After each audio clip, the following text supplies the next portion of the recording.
How to fix DoorDash app crashing. Hi everybody, welcome back to our channel. In this video, I'm going to show you the procedure on how can you fix DoorDash app crashing. So it could be due to several reasons. So what you want to do is, first of all, you might want to go ahead and check your internet connection as well. Open up settings on your device, locate network and internet from the list, and go to internet and make sure that you're connected to a stable internet as well.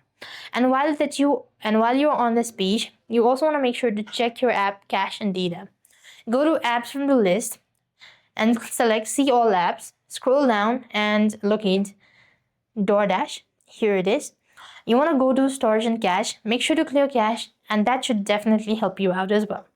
If this doesn't work, you also want to make sure to close this app completely. Hold on to your side button and refresh or restart the device. That can also be able to help. Now moving on, in some cases it could be due to the outdated version. So head over to your respective app store, type in DoorDash, and make sure to update the app to the latest version.